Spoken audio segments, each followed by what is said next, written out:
Welcome to Blowing Solutions Wide Open, where we're talking about all things spiritual as well as creating new systems in the area of finance, education, government, healthcare, and new environmental practices. My name is Addie Halkin. Thank you for joining me. If you think that you have ideas in any of those areas that I just mentioned, please feel free to email me at blowingsolutionswideopen@gmail.com, or you can text the word or type the word guest in the comment section of this video, and I would love to talk to you and see if I can get you on this channel to share with everybody what you know.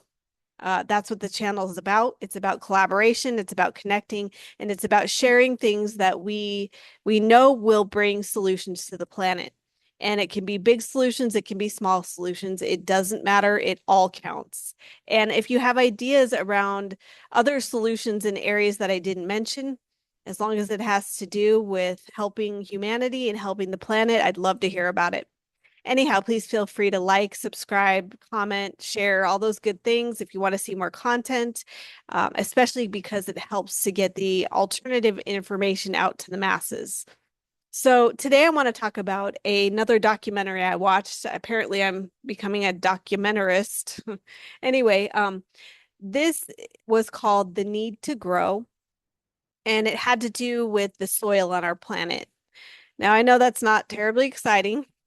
And I know that we've heard things about our soil. We kind of all know that our soil isn't doing so well.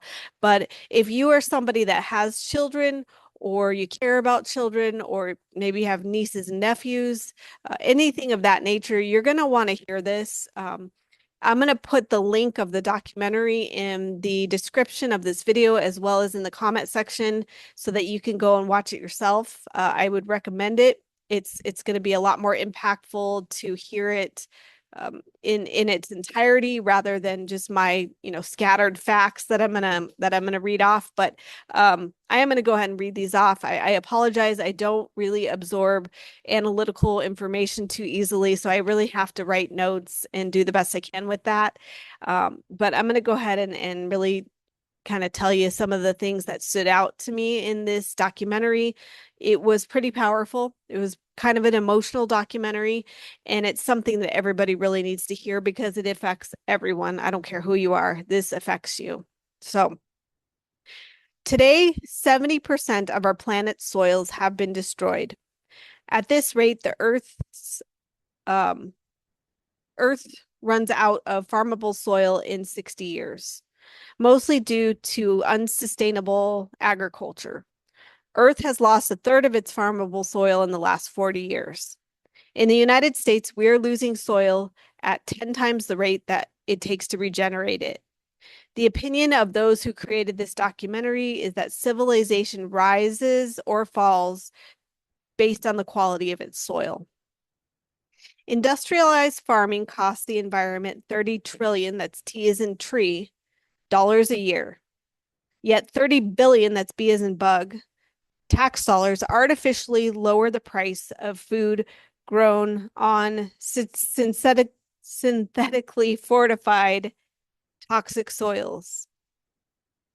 So basically, to me, what that says is that, we're pumping $30 billion into a problem that's actually costing us $3 trillion a year.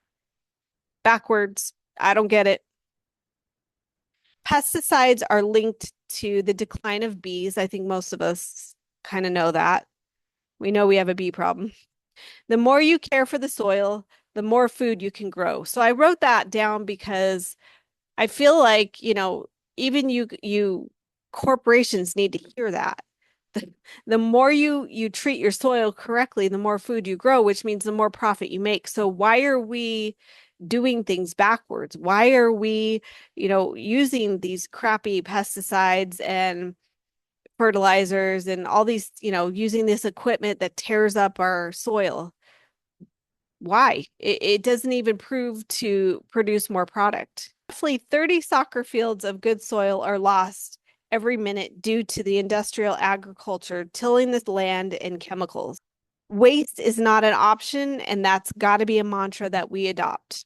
I wrote that one down because it amazes me how wasteful people are. I know that we're busy and we're working too hard, and those of you guys who have kids, I don't even know how you're doing it. It can be very tough to care about waste, but I just see so much ridiculous.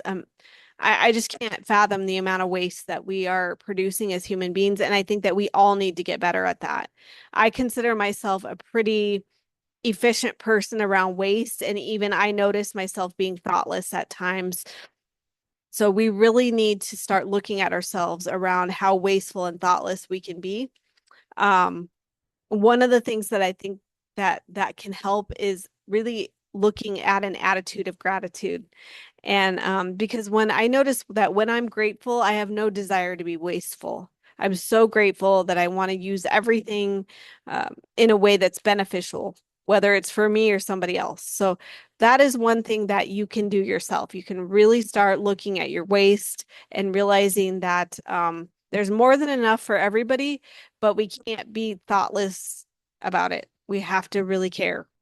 Increasing the health of our soil simultaneously addresses nearly all of our environmental issues. Global fertilization market is worth $170 billion. So that is one of the markets that's going to be real resistant to us coming up with alternative forms of how we handle our food. After World War II, there was an excess of bomb making material, which was turned into fertilizer, and an excess of nerve gas, which was turned into pesticides. So I don't know if we're still using that, but that's pretty scary that that's what was being put on our food. I imagine it's probably not any better right now. Maybe it's worse, who knows? But that should not be going into anyone's body. That's insane. The idea that we can fight nature is dead on arrival. And anytime you engage nature in a fight, you're going to lose. And make no mistake about it, we are losing right now, big time. It's obvious that the FDA, the EPA, and the USDA are not going to fix their food systems. We're going to have to do it ourselves. This does fall on us as humanity. And that's why I put this channel together. It's about collaborating with each other because that's where it's at. That's how we're going to take it back, really. 32 million tons of food are thrown out each year in the US. Over 97% of food waste ends up in the landfills, which disconnects the soil's natural nutrient cycle, emitting CO2, methane, and nitrous oxide. Composting can turn that food waste into new soil. Less than 3% of composting is being used, which with backyard composting piles or utilizing your city's green waste collection, you can yourself help this situation. Agriculture can either erode our planet to no return, which is the path that we are currently on. And it's, 60 years is not a long time. That's your kid's life. Or it can be a regenerate force that can heal our soils and restore the ecosystems. Soil health equals human health equals planet health. Solutions that we can all get involved with, no matter who you are vertical farming. And that is where you take, it's basically like you take a container, you put some soil, put some plants in it, take another container, and there's holes in the side so those plants can grow out the holes, take another container, do the same thing, and you just build upward. So you don't need a lot of space for that. I mean, if you even have a patio in an apartment complex, you can do one or two of those and grow some food that way or grow flowers or whatever you want to do. Even that helps. Seed saving. So apparently a lot of the seeds that we've had on this planet have gone extinct. And so the more that you can save your seeds from your foods, the better. One of the things that I like to do is, when I eat, let's say like a nectarine, I'll take the pits and I'll put it aside and I'll get a little collection of those.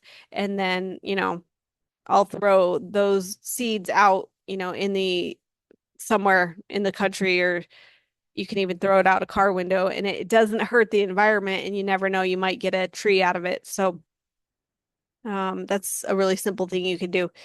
Biochar, which is a something I'll talk about in a second. It's a natural fertilizer, and it's an incredible invention. I do not quite know how to explain it myself, but I know that it's a real game changer right now. So research biochar, composting, as I spoke of before. You know, if you don't want to deal with composting yourself, you could check with your city to see what they have in regards to composting.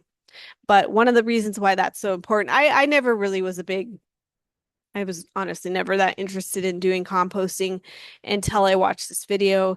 And because I kind of always figured, you know, well, the food is going to biodegrade in our landfill. So what does it really matter?